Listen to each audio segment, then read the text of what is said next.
Good afternoon, everyone. I'll call the 12th meeting of the Corporate Services Committee to order. Please check the city website for additional meeting detail information. Meetings can be viewed via live streaming on YouTube and the city website. The City of London is situated on the traditional lands of the Anishinaabe, the Haudenosaunee, the Lenape, and Attawandaron. We honor and respect the history, languages, and culture of the diverse Indigenous people who call this territory home. The City of London is currently home to many First Nations, Métis, and Inuit today.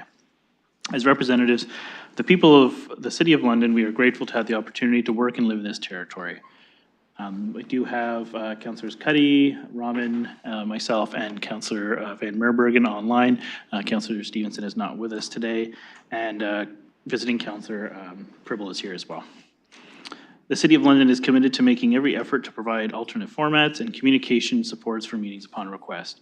To make a request specific to this meeting, please contact csc@london.ca or 519-661-2489, extension 2425. We are on to disclosures of pecuniary interests. Looking to committee for any. Okay, not seeing any. We are on to consent items. I have not been asked to pull any of these items, so I will look for a mover and a seconder to move the consent agenda. Okay, so Councillor Cuddy, Councillor Rahman, thank you. We'll now open up any questions for consent items. Okay, go ahead, Councillor Rahman. Thank you, and I'll start with 2.2, and it wasn't a question, it's a comment, but I love reading reports like this. So I wanted to first say thank you to our finance team because what I think was good advice for us to look elsewhere and to consider bringing things in-house has now shown its gains and shows the opportunity that we were able to seize. I think not just from a revenue perspective, the 800K is nothing to cough about, but also the potential for some annual tax savings for the upcoming budget update, I think is promising. So I was very pleased to read this report and just wanted to say thank you for the good work that was done. Okay, thank you for that. I'm sure staff always appreciate the thanks. Looking for any other, you have follow-up? Sorry, go ahead, Councillor Rahman. I have items for other things on there, but I just want to start with 2.2. Okay, you can keep going. Thank you. I wanted to move on to 2.3. Again, appreciate the consultants' report from E&Y and getting their perspectives on the City of London vacant residential property study. I think that their methodology was sound in terms of how they went about it, looking at both the 1% and the 3%. And obviously, it doesn't, from what I saw, and what I think it's pointing to at this point is that it doesn't help us to address the issue at hand, which is that we have vacant residential properties of which we'd like to see being utilized in our supply. So I do think that the report was thorough in that respect.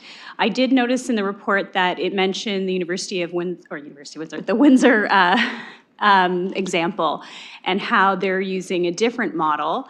And it mentions in the report that we'll continue to follow along with this model. I'm just wondering when we might expect an update to see whether or not they're seeing any potential gains from their approach. Okay, to staff. Thank you, through the chair. Yeah, they just recently passed that and they haven't done any billing as of yet. And they did mention in their report that they can't really have an accurate estimate until they see the results. So I would say later this year, we should be able to have some more accurate information to determine if it's viable for them and if their cost estimates are reasonable. Follow-up, Councillor? Thank you. And is there any feedback to the province about what our findings were in terms of the consultant report and any potential actions, as I know they were looking at this as an opportunity for more than just the cities that had already originally signed on? I'm just wondering if there's any feedback to them, if there's any interest on their side to look at this as a potential as a different strategy or different tool than what they've intended it for at this point, because it doesn't have the revenue capability that perhaps they thought it would in some of the smaller centers. to staff. Through the chair, yeah, the original vacant home tax or empty home tax was in Vancouver, and that was the model that most people based it on. However, the province didn't really mandate that that was the mandatory declaration had to be used. That's just what everybody has done so. So the province provided guidelines as to what a vacant home tax should look like, but whether or not they use mandatory declaration or complaint-based is really up to the individual municipality. So, but we are continuing to participate in the working group. Windsor is also involved in that, so we can get more details from them at the next meeting, which is in September. Okay, Councillor Follow.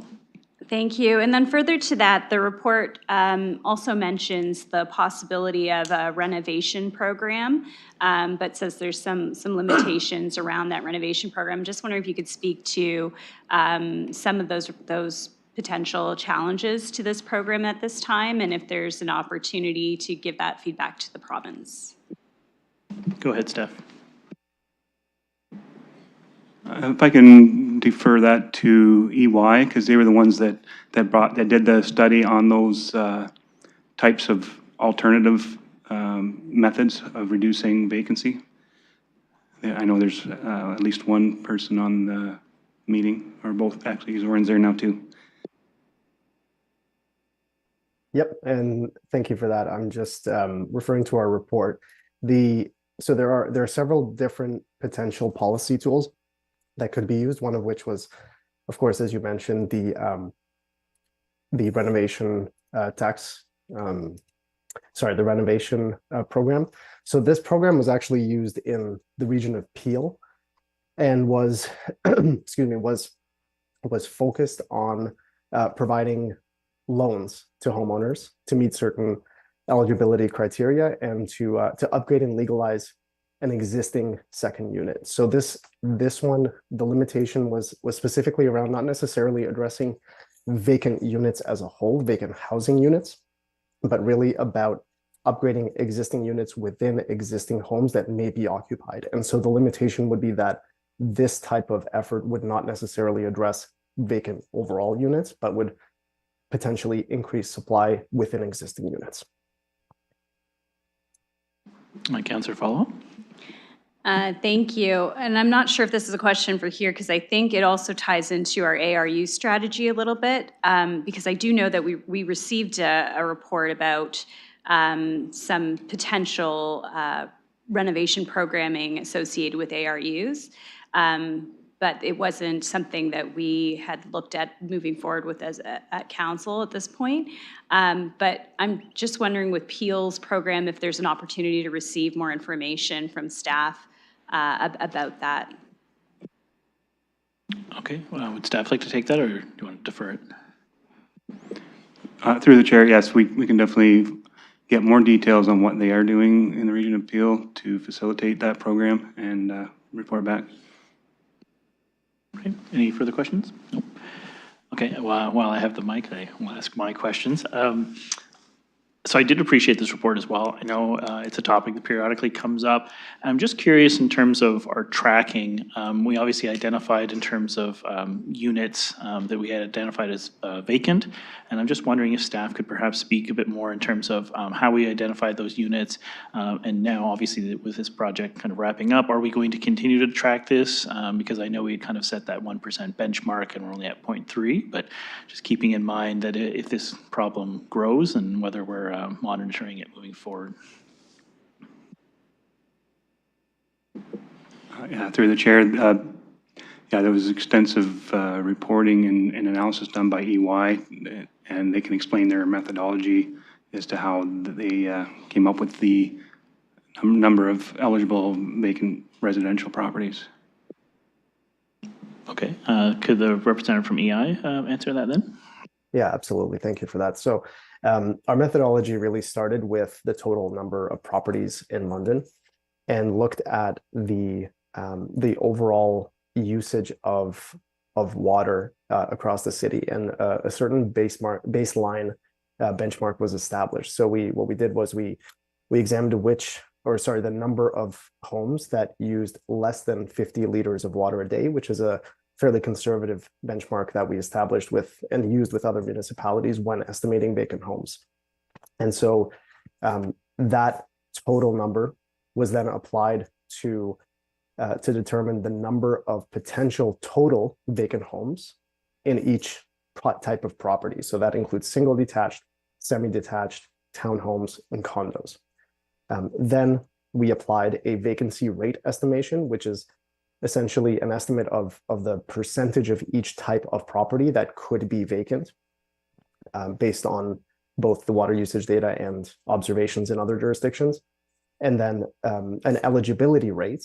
So with a vacant home tax program, you have a set of exemptions that are applied to homes in the event of, for example, renovations or the homeowner passing away.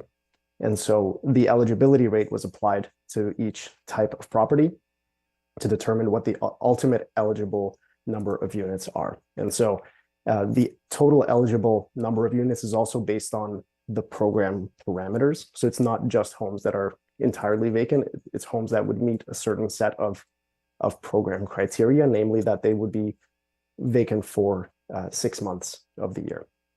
And so that was the methodology we used to achieve the eligible unit numbers. Okay, thank you for that. And just a follow-up in terms of that, because I know you had said, obviously being vacant for 6 months, how do we account in terms of student housing? How is that factored in? Yeah, thank you for that. So student housing normally would not be captured in that because typically the home would be utilized for 2/3 of the year, with possibly the summer months being vacant. So it wouldn't necessarily be reflected in a vacant home that's defined under a vacant home tax program. Further, the water usage data that we would use to potentially identify this would actually be significantly above the 50 liter a day benchmark, because typically you have multiple people living in a certain home and using each of them would be using a certain level of utilities, including water. Okay, thank you for those answers. And sorry, just to go back to my original question, and I guess this is more of a question to staff. This does strike me as being more of a kind of a window into the time we had this consultant look at this, but is this something, I know we have periodically talked about vacancy tax, but in terms of we have this benchmark now, is this something we would return to, or is this more at the discretion of council if we wanted to have another consultant come in and do this? I'm just curious, moving forward, if this is something we periodically check in on, or is this just kind of something we throw out and then if we have an interest in pursuing it? Thank you, through the chair. So certainly this was a direction of council to do more extensive. Staff had done some initial estimates and brought that forward. This report validates some of the work that staff had initially done. Certainly from a vacant home, from a municipal perspective, this is something that through Mr. Mather's team, we can also, as you know, when homes are vacant, they certainly are aware of them and have lists of their own also from a, maintenance and bylaw enforcement perspective. So some of them are very clearly known to them. Some of them are not residential that are on that list, but some are. So certainly it isn't something that from our perspective, we're going to do another analysis unless there's something in the market that would suggest a change. But we can certainly work with Mr. Mather's teams in terms of how that ongoing monitoring process is going to continue from a bylaw enforcement perspective. And certainly if there's a desire for council to have another update done in the future, we can certainly look at doing so in the future.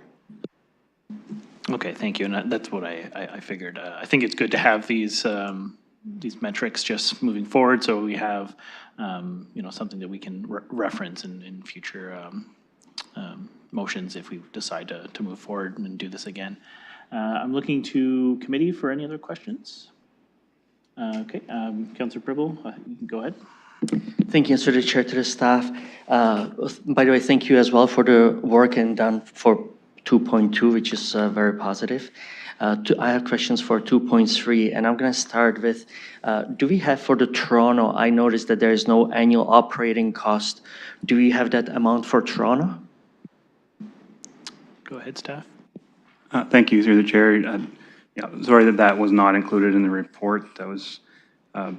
That was available, and it is estimated at $3.1 million per year, including 25 staff for audit and compliance, customer service response, and administration, and also the IT resources.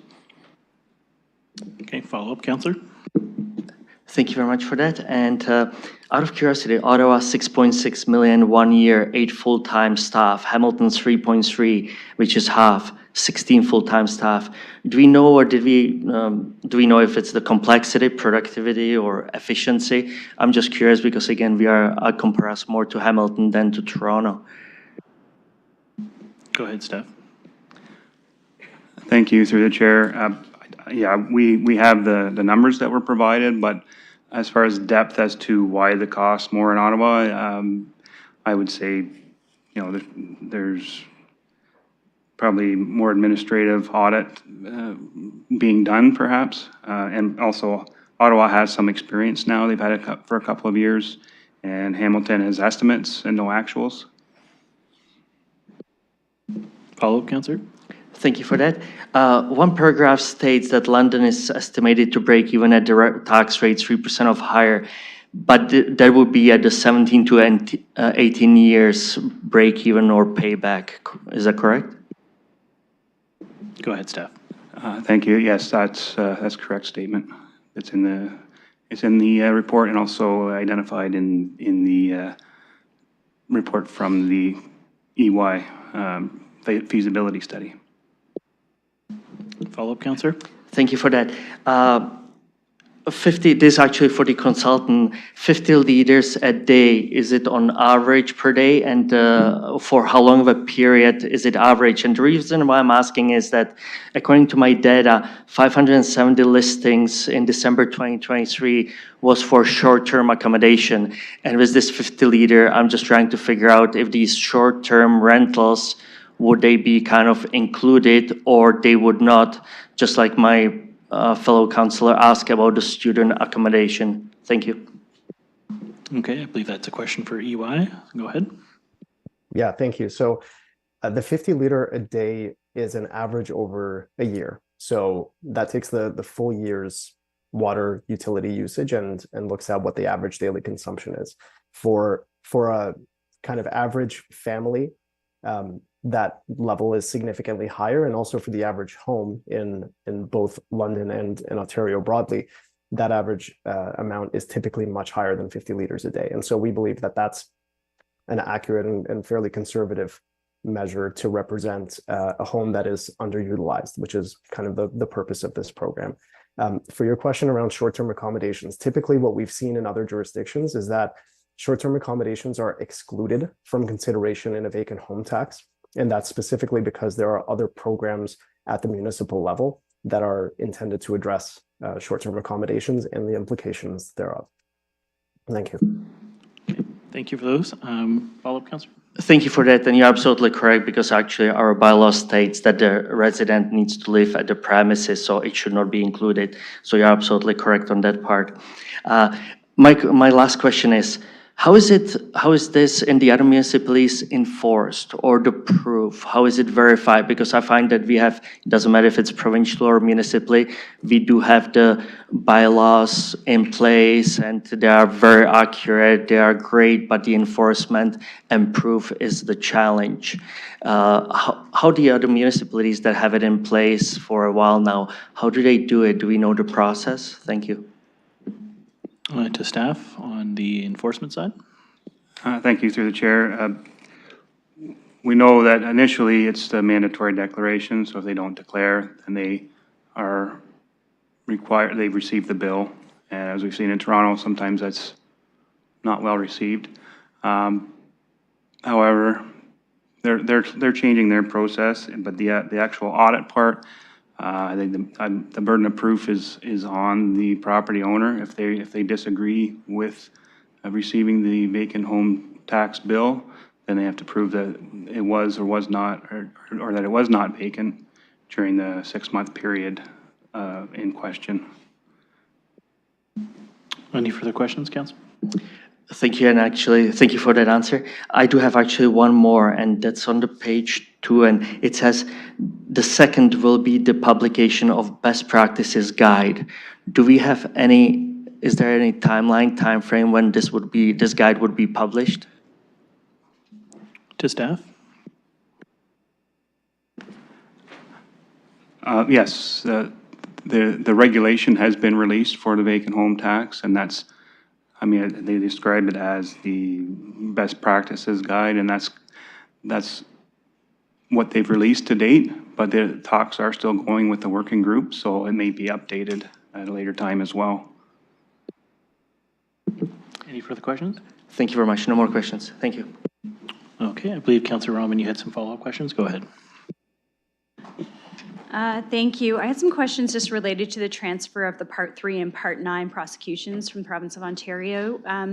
Just in the report, it talks about the the transfer happening after they've settled some of the backlog. I'm just wondering if there's a plan in place if the backlog, which I know is quite extensive, isn't addressed before the transfer happens. To staff? Thank you, and through the chair, the idea of the 60-day window is that that's the time that they're working on the backlog. They have also indicated that they are currently working on the backlog, so the hope is that it will be, if not completely fixed, at least more manageable when we do, take over. Follow-up, Councillor? Thank you. And in the report in 3.0, it talks about the financial impacts and the considerations. It does mention that there's a possibility of the need for us to hire a city prosecutor should the volume of work be considerable. Will that cost be borne only by the city, or would there be some costs recovery from the province on that? Go ahead, Steph. Thank you, and through the chair, unfortunately, that would be borne by the city. Follow-up, Councillor? Thank you. And I know part of the reason that they wanted to do this is for streamlining of efficiencies, allowing for better booking times, allowing for other benefits for police scheduling and things like that. So there are some efficiencies that are going to be found within this streamlining. But at the same time, those additional costs, I mean, we are saving some money, approximately, I think it was $45,000. But we've already had to budget for additional paralegal expenses and now an additional prosecutor. Just wondering if we're hearing anything from other cities that are experiencing the same right now and how they're, I guess they're just absorbing those costs, or if they've said anything about it. Go ahead, Steph. Thank you, and through the chair. In my discussions, they've been dealing with it in terms of budget costs. It's one of those things where if we don't do it, we're going to be mandated. So it's sort of, we take it and absorb the costs, basically. Follow-up, Councillor? Thank you. Just a comment. Thanks. I appreciate that. I really appreciated the report and the depth of the report. I do think it's just another example of some of the trickle-down downloading that's happening from the province. And unfortunately, these are just costs that get put on the municipalities, and we're just supposed to absorb them. So I appreciate that we're looking for efficiencies and trying to deal with some of these court backlogs and finding ways to do so. But at the same time, we have to consider who's fronting those costs. Thanks. Okay, thank you, Councillor. Do we have any other comments on the consent items? Okay, not seeing any. Okay, we'll open that for voting, and that's for all consent items.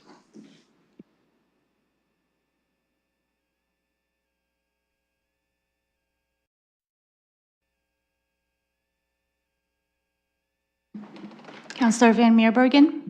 I'll vote yes. Closing the vote, motion carries 4-0. Okay, we have no scheduled items, items for direction, or deferred matters, so we'll move into confidential. So give us a few moments to shuffle folks around. Oh, sorry. Can I get a vote to go into closed session? Okay, Councillor Rahman, Councillor Cuddy, thank you. We'll open that vote in a moment.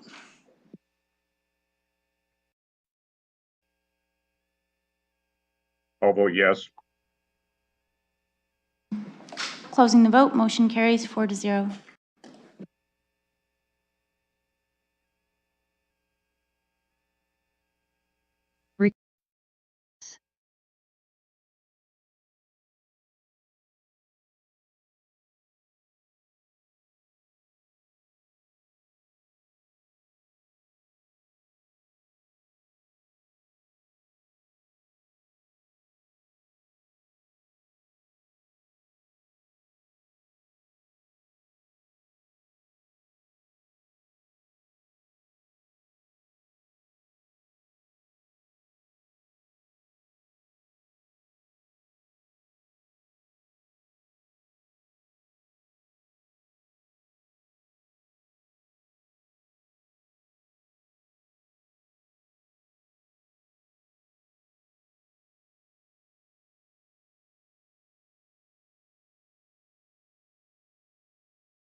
Okay, we're back in open session. I will ask Councillor Van Meerbergen to report out from the closed session. Thank you, Chair. I'm pleased to report that progress was made on a number of in-camera items. Thank you for that. And we are on our final item, which is adjournment. And can I get a mover and second for that? Councillor Cuddy, Councillor Rahman? Great. All those in favor? Motion carries. Thank you, everyone. Have a good day.